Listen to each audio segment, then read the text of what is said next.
friends had a house and said, oh, that's just the doorbell. That's how they ring the doorbell. They probably just want to sell me something. Yeah, they did. It's weird. What is? Practice. I had a little moment on the bus this morning, but that was just me. Yeah. No, mostly we're fine. Grand old game.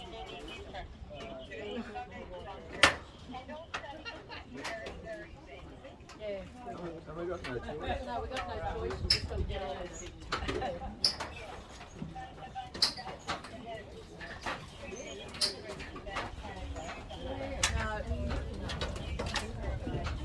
Just over there, any of the blue seat boats? Darling, I'm going to have some. Thank you. Yeah, because we're walking on the boat. Thank you. Thanks, kids. Bye bye. Oh, yeah, mate. Good, how are you? Good, thank you. No one escapes without sanitising.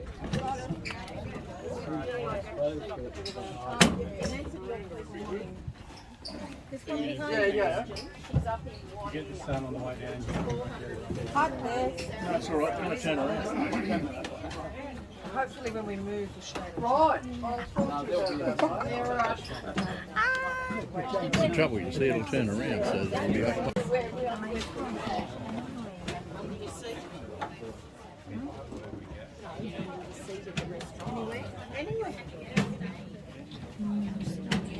This is light or just It's what they call a billabong. It's like a big water. Oh yeah. Just a big water. That's the long one.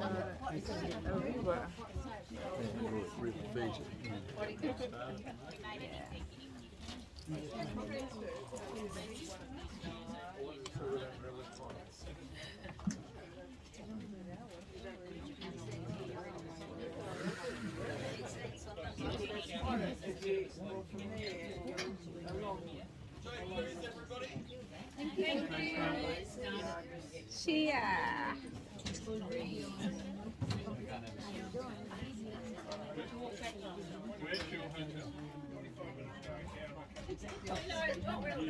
Come sit on the outside. You get the crocs in. I'm scared. You're scared. You're scared. Don't know, is it? Just a safety brief for you guys. So I just need your attention. My name's Jeremy. Beautiful little rainbow bee eaters flying around on our right in these paperbark trees. I mean, they're small birds. They're going to hide because I pointed them out to you. And they keep coming back for a little drink of water. It's always nice around this time of day to see the rainbow.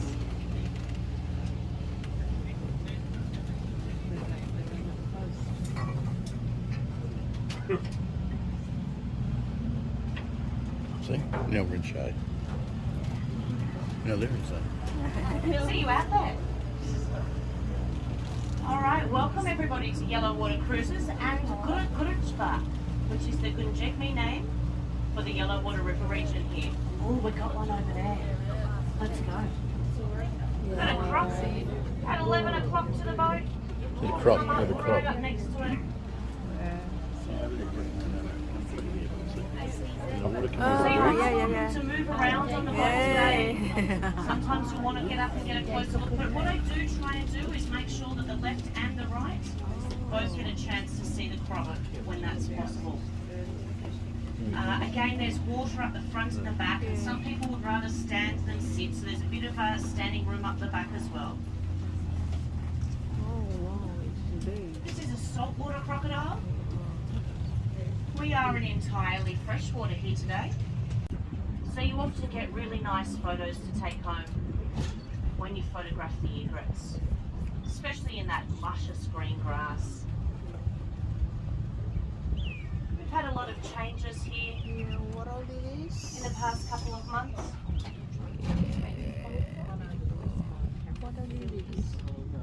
Egrets and water lilies. There's egrets there. That way. I've got a couple of beautiful lily in the shallows. We're going to take you up to an area in the shallows. They've always got their eye on the water. Little splashes are probably fish. Oh, check one out. So we've got quite a few different kinds of fish, probably about 52 species in the Yellowwater River region. We've got barramundi, we've got tarpon, Saratoga, little archerfish you may have seen at the dock, the little grey fish with the black spots on them. The little archerfish can actually spit water. They spit about a 2-metre precision of water to bring down insects. So they're little, but they're very smart. Straight ahead of us here, so we'll use the clock, the boat like a clock. So straight out the head is 12 o'clock. Straight out front of the boat is 12 o'clock. And at the top of that tree there's a whistling kite, and behind that tree is the whistling kite's nest. Oh, and there's a rainbow bee eater just flying around. The rainbow bee eaters are really tiny, colourful birds. See them move quickly. Did the kite take flight? Yes. So we've got a couple of chicks in this nest back here. So in the live tree behind those couple of dead trees, there is a nest up there. And I'll make sure both sides can see it. Because I thought I just saw a little head popping up. It looks like there's a little head popping up there. I don't have my binoculars on at the moment. Yeah, so the live tree just behind those dead trees. Yeah. Towards the top, yeah. It's kind of a 2-level nest, this one. I think they started one nest and then thought they could do better. So moved up to the penthouse suite. Yeah. So just at the back there, in the fork, There's and there's little hair popping up. So it was probably mum out on the branch earlier. They're very protective. I have seen another bird come and land on the branch nearby to the nest. Mum came straight out and started pecking at the bird. Dad came from across the billabong and started doing the same. School bully, it's out to steal other birds' lunch. It waits till someone else makes a catch and then circles around and around, pecking at the other bird until they give it up or they drop it because they've just been hassled so much by the whistling kite. So not very nice, but an effective way of hunting.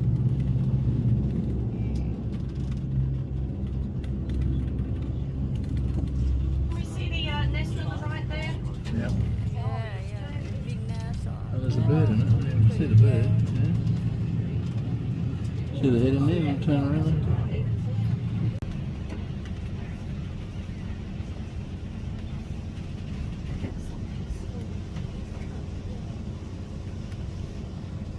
Place.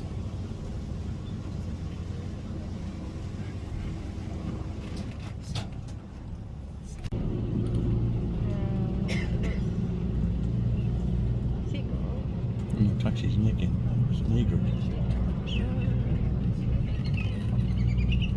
And that's the whistling kite call, if anybody just heard that. We should have the chance to hear it a few more times today. Now what we want to do is keep our eyes out up towards the banks in the water and up on the banks for crocodiles trying to get their daily sun. They were a little quiet this morning on my last tour because the rainbow bee eaters are flying around on our left here. You can see just flashes of colour. They're kind of bluey green when they sit down on the trees, and then when they fly around their bellies are bright yellow.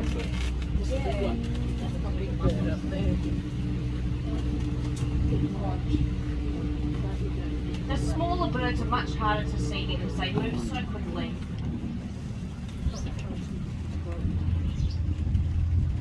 So I was saying earlier, we've had great changes here over the last couple of months. We've dropped more than 2 metres of water in, say, the past 6 weeks or so. And if you have a look in the trees on our right, you can see quite a lot of debris hanging off the lower branches. That's from those floodwaters. So we were floating around up near the top of this boat, not quite that high, but with in the canopies of the trees in the wet season. You can't see any of the tree trunks. You can't see this bare land that we've got left and right. all you see is the canopies of the trees. So now the banks are coming clear. The crocs have got lots of places to sit up, to rest, to get their sun.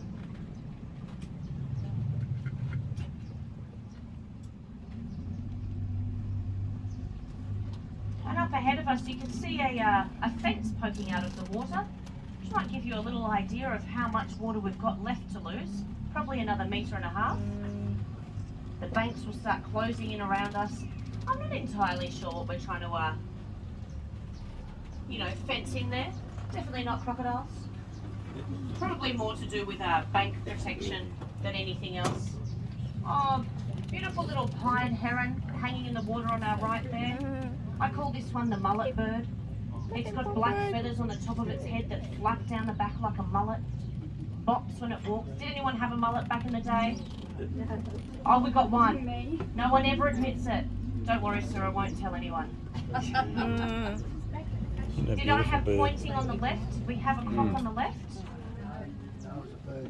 We're going to come around this side on the right.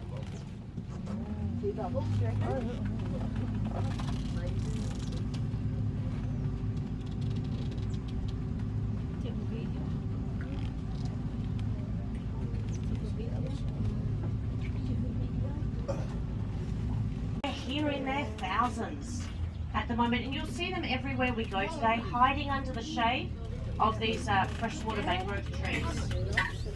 They are the plumed whistling duck. Soon you'll hear that they whistle, they don't attack. And they hang out in massive groups like this, really communal. You very rarely see one on their own or two just out on their own. There we go. Sorry. Do the crocs eat them? Not one. And that's because it's said that they pair for life. So, yeah, well done. But you can see where it's moving because the lily pads are moving, where it's shifting through. I like the look of that one with the weed on its head. It's dressed up for you today.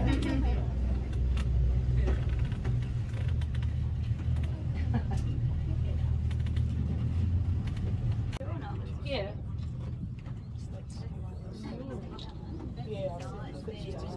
Oh, I love it. So they're probably not dressing up on purpose. They've just come up with the weed. Oh yeah, you can hardly see it. Yeah, so it's fine. No worries. Maybe they are. Now, crocs do have territories. But as the dry season creeps in, there's less and less water. You see more and more in the one area.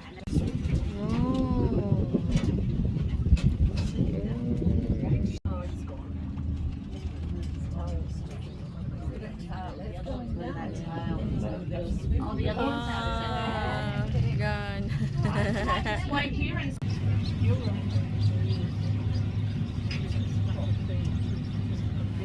so they're pretty used to us around here. We've been doing these tours for 40 years. Quick. Someone's taking an awful lot of photos. That's me. They're going to be great. Especially on your arm, yeah. Along the ground, that's how lazy they are. They can't even be bothered to get up on those legs. I mean, it's probably about 300 or 400 kilos that they've got to push up on those tiny little legs. But generally, they just drag the belly around. You'll only see them get up on all fours. You'll only see them get up on all fours when they need.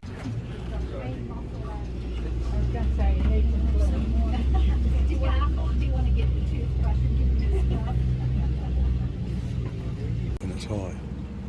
Water's 2 meters up, you see. All these grasslands you see on our right, wet this is what we season. see in the wet season. This is a floating grass. It's a type of buffalo. You know how buffalo grows and then it roots and then it grows and then it roots? So that actually allows it to raise up high with the floodwaters. And we'll see this around. But it's lifted up 2 meters higher than usual. So some of it's still floating. You can see on the edge here. Spoon is a bill. The royal spoonbill. You know, like a sulphur crested cockatoo can lift up a crest, a mohawk. The royal spoonbills lift up a crown of white feathers. It's quite beautiful.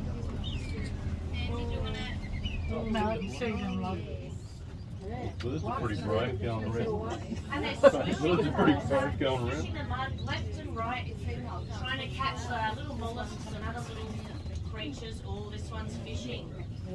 The one on our left is having a fish. It's turning around. This little one's quite close to the one sunning itself on the bank. The big one we see on the right of the channel there, that's alpha. That's the alpha one of this territory. And he's been chasing the other smaller crocs around,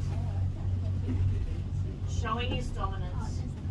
But we've had a couple of big crocs. There's another big croc from just downstream a little bit further, and one from right out near the floodplain. One under the tree. That has been patrolling these areas as well, looking for trouble. I can stand you up, it's no problem. Oh, one of them, that's very well done on the right. They tend to even jump over the backs of the crocodiles. And then sometimes you jump through, and then sometimes the crocs, they either snap them underneath the water or they kind of launch up and grab them as they're jumping out of the water. Yeah, we're going to swing that. I was just trying not to hit that fishing croc. Trying to keep it in action.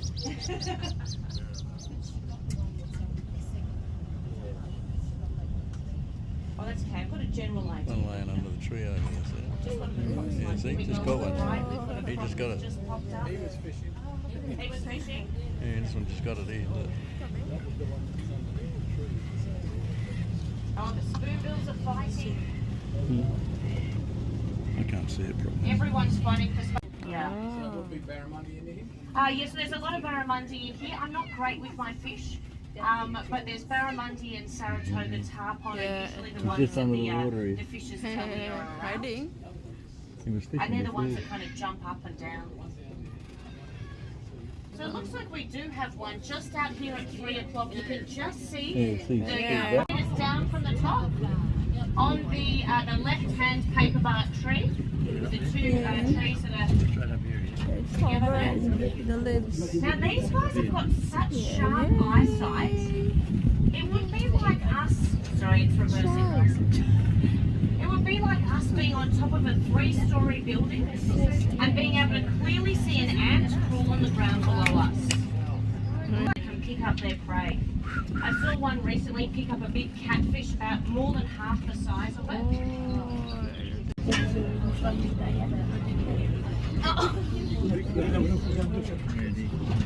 Now what I'm not good at spotting I can see. are snakes. I've only seen 3 snakes over the past 3 months. Wow. If you see a snake, please point it out. Did you get it? You didn't get it. I told you to keep it going. And into the other little trees. They love the paperbark trees.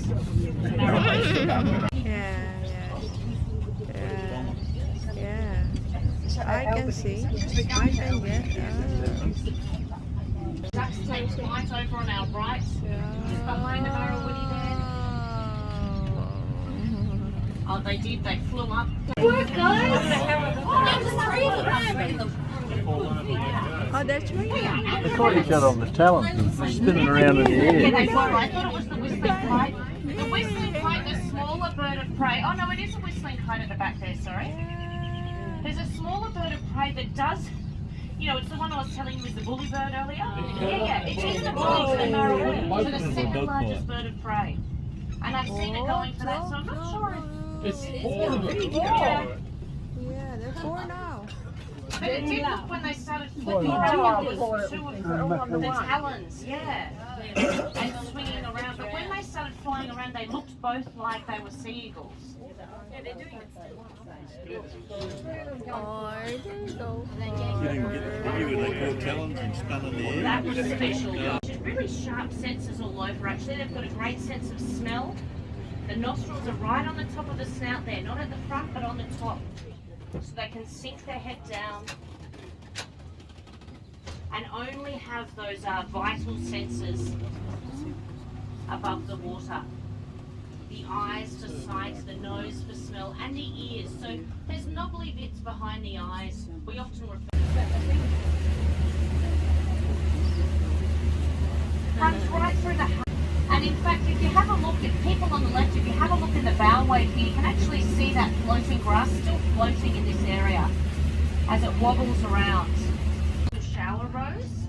It's all mangled. He didn't do it to himself though. It could, yeah, no, you'd think it was about the painting. It's a bit Monet-esque out here, isn't it?